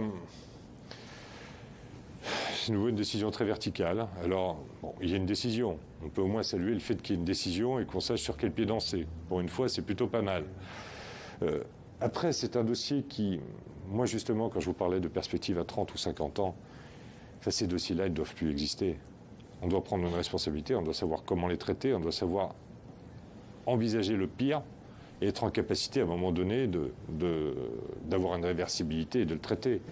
Aujourd'hui, on a trop attendu. Expertise contre expertise. Alors Barbara Pompili, c'est vrai, prend une décision. Moi, j'étais plutôt pour ce qu'on appelle le scénario 6 qui permettait au moins d'extraire, au-delà du symbole, un certain nombre de ces matières. La ministre en a décidé autrement. C'est plié, Jean Rottner, c'est plié. Vous espérez la faire revenir sur cette décision ? Je pense que, le Premier ministre, là aussi, à Colmar, a réaffirmé son soutien à cette décision. Donc je pense que c'est plié, mais ça ne nous empêche pas, et ça ne m'empêche pas de réagir sur ce dossier et de le regretter, vraiment. Moi, je ne souhaite plus qu'aujourd'hui on fasse de la politique de cette manière-là et qu'on prenne des décisions publiques de cette manière-là. Enfin, il faut le faire de manière responsable et encore une fois, le sens et la beauté de l'action publique, elle ne s'exerce que si on a cette réalité à la fois de l'immédiateté et ces perspectives qui donnent du sens aux choses que l'on fait et surtout que l'on laisse derrière soi. Un mot sur le Parlement européen. Oui, effectivement, Frédéric Biry, encore lui, est bruyamment monté au créneau récemment en faisant même le voyage de Bruxelles pour prendre la défense du siège strasbourgeois du Parlement européen, qu'il estime menacé. Effectivement, toute l'année dernière, les députés ont siégé ailleurs qu'à Bruxelles, à Strasbourg, pardon, à Bruxelles justement. Ailleurs qu'à Bruxelles aussi, mais... Ouais. Oui. Et qu'en dites-vous, vous, sur ce dossier ? Il faut jouer ensemble, il faut travailler ensemble. Et là aussi, moi je suis très heureux d'avoir le soutien sur ce dossier, pas simplement des Alsaciens, mais des parlementaires de l'ensemble de la région, des parlementaires français. Il faut aller beaucoup plus large et voir beaucoup plus large que simplement un problème strasbourgeois ou un problème alsacien. C'est important pour nous, Alsaciens, effectivement, mais c'est important pour la région, c'est la capitale régionale, c'est important pour l'Europe, que l'on respecte là aussi les traités. Mais il faut peut-être que nous envisagions, et c'est ce que nous essayons de faire dans le triennal, de faire un pas de côté. Et de voir ce dossier aujourd'hui, de le traiter de manière différente, pas comme il se traite depuis 30 ans, comme une forme de rente de situation, mais qu'on parte à la conquête. Et qu'on ait envie, plus que jamais, de voir à Strasbourg se développer un rôle peut-être particulier, celui du Parlement, celui des institutions. Il y a peut-être une stratégie commune à avoir avec Luxembourg, qui n'est pas très loin, même à avoir avec Bruxelles. Je vous rappelle que je préside aujourd'hui une structure qui s'appelle la Grande Région, qui rassemble la Wallonie, le Luxembourg, la Sarre, la Rhénanie-Palatinat et le Grand Est. Sauf l'Alsace. Oui, qui est dans le Rhin supérieur, qui est dans une autre institution transfrontalière. Je le dis parce que... C'est compliqué à suivre quand même. Oui, non, mais attendez, je le dis parce que dans la Grande Région, qu'est-ce qui se passe ? On a Strasbourg, on a Luxembourg, et même si Bruxelles a un statut particulier, est très proche de la Wallonie, ayons cette intelligence stratégique, justement, pour les Alsaciens, de se dire, là, il y a une structure. Et je l'ai proposé, justement, à mes collègues qui ont trouvé cette vision assez intéressante, de se dire, ne défendons pas Strasbourg, ne défendons pas Luxembourg, ne défendons pas Bruxelles, mais ayons peut-être, là aussi, un deal sur le rôle de chacun.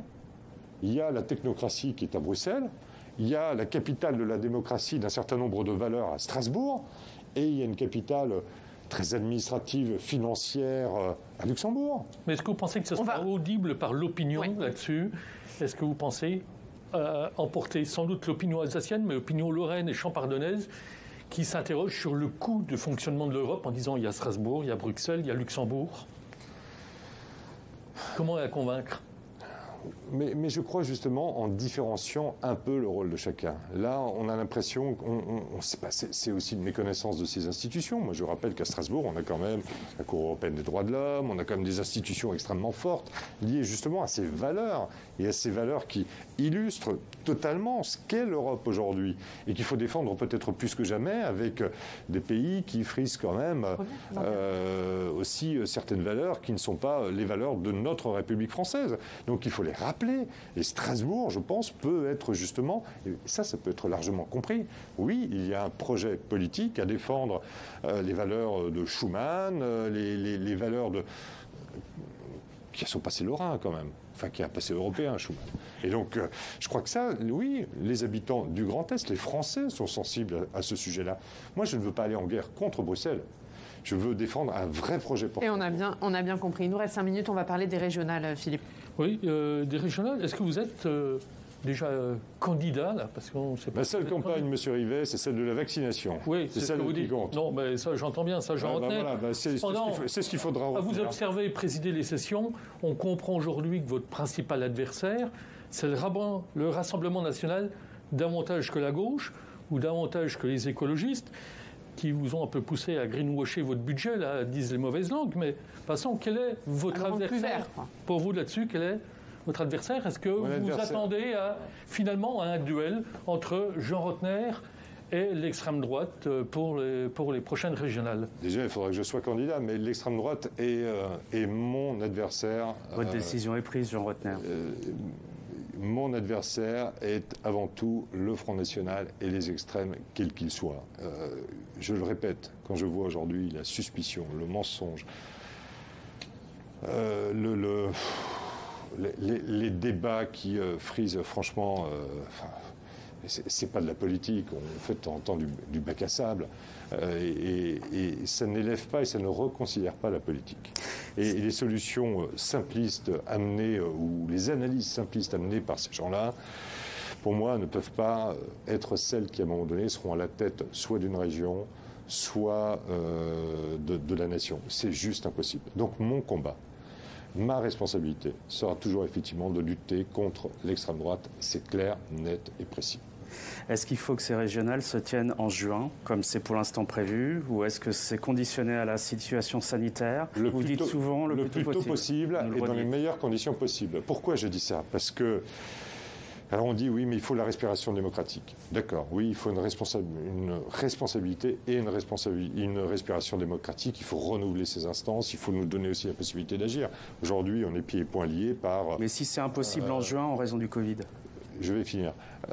Par simplement le fait que depuis le 1er septembre, on est en compte de campagne, on ne peut pas faire une nouvelle annonce, on est toujours avec cette peur au-dessus, cette épée au-dessus de notre tête. Pardon. Et donc, il faut effectivement que cette respiration existe. Mais si c'est une respiration qui n'est qu'une apnée avec 10% de participation en juin parce qu'il y a une peur et parce qu'on est dans la logique de ce qu'on a pu connaître au municipal, c'est pas génial comme respiration non plus. Donc, et avant même cela, il faut pouvoir faire campagne. Voilà, il va falloir faire campagne, il va falloir renouveler ces campagnes parce qu'elles ne vont pas être comme les précédentes. Et donc, s'il doit y avoir élection, effectivement, il faut que ça se fasse dans les meilleures conditions possibles. Et c'est malheureusement le virus qui fixe l'agenda. Et si ce n'est pas juin, ce sera après la présidentielle alors. Mais après, ça pose un problème constitutionnel. Pas trop pour les régions, plus pour les départements d'ailleurs. Donc c'est quand pour vous la bonne fenêtre? Pour moi, aujourd'hui, c'est juin qui est la meilleure la première fenêtre, c'est potentiellement juin, mais je crains que ce mois de juin ne soit largement compromis par les analyses scientifiques que l'on entend en ce moment et par la poussée des variants. Une dernière question, parce qu'on arrive au bout de cette émission. Juste une dernière... Pendant une heure, vous nous avez très peu, ou voire pas du tout prononcé le nom d'Emmanuel Macron. Quand vous en parlez, vous parlez de l'Élysée. Quelles sont vos relations aujourd'hui avec le président de la République? Il est président de la République, je suis président de région. Vous vous sentez Macron compatible ou pas? Moi, je suis compatible, je l'ai dit, avec les présidents de la République parce que je suis un républicain à la tête d'un exécutif. J'étais compatible quand j'étais maire de Mulhouse, même si le niveau de responsabilité n'était pas le même avec le précédent président de la République. Je crois que quand effectivement on est dans une démarche républicaine, on est en capacité de travailler avec tout le monde. Ça ne veut pas dire qu'on est en accord sur tout, ça ne veut pas dire qu'on partage tout, ça ne veut pas dire qu'on est dans la même lignée ou filière de pensée. Ça veut dire que parfois il peut y avoir effectivement, comme ce qui s'est passé à Colmar, eh bien, quelques contestations et quelques moments un petit peu plus compliqués. Mais clairement, Jean Rottner, aujourd'hui, vous êtes dans l'opposition? Aujourd'hui, je suis à la tête de ma région et j'ai un projet de mandat et je construis. Et je ne suis pas, moi, dans une opposition qui est une opposition idéologique. Et j'essaie de faire progresser et de faire se rapprocher les territoires et l'État. C'est une de mes plus grandes vocations. Et ce sera le mot de la fin. Avant de se quitter, on va bien sûr regarder les unes de nos partenaires. Ils sont nombreux, les 5 journaux qui nous accompagnent pour cette émission. On commence par la une des dernières nouvelles d'Alsace. C'est Jean Castex qui est à la une des DNA aujourd'hui. On ne change rien, ou presque. C'est à la une. À la une du Républicain Lorrain, ce sont les aides à domicile, un secteur en crise. C'est la une choisie ce matin par le Républicain Lorrain. Autre sujet à la une de Vosges Matin, agression en série. C'est le titre de Vosges Matin après une violente agression qui a eu lieu à Vittel lundi et qui ne s'avère ne pas être un cas isolé. Et messieurs, je vais vous laisser parler de vos unes. La une de l'Alsace, Emmanuel, c'est aussi Jean Castex. Oui, Jean Castex, effectivement. Et puis on revient aussi aujourd'hui en séquence région sur la crise sanitaire, encore elle, mais sous l'angle des contraintes qu'elle a posées aux nombreux conseils municipaux qui ne pouvaient plus se tenir en physique. Et pareil, en 10 secondes, Philippe, la une de l'Est républicain, c'est la patrouille. Oui, la une de l'Est républicain, je crois que c'est sur la patrouille de France. Exactement. Voilà, il n'y aura donc pas de grandes manifestations physiques, de grands rassemblements pour admirer la patrouille de France. Mais elle nous a offert quand même un survol de la région. Elle est passée au-dessus de la base de Nancy-Hocher. Et voilà, et c'est sur ces mots qu'on va se quitter. Merci beaucoup, Jean Rotner. Merci à vous pour votre accueil en tout cas. Et merci de vous poser en région. C'est extrêmement important pour nous. Mais on est ravis d'être là. Merci beaucoup, merci messieurs. Et merci à toutes les équipes techniques et éditoriales qui ont permis la réalisation de cette émission. On vous souhaite un très bon week-end sur nos antennes.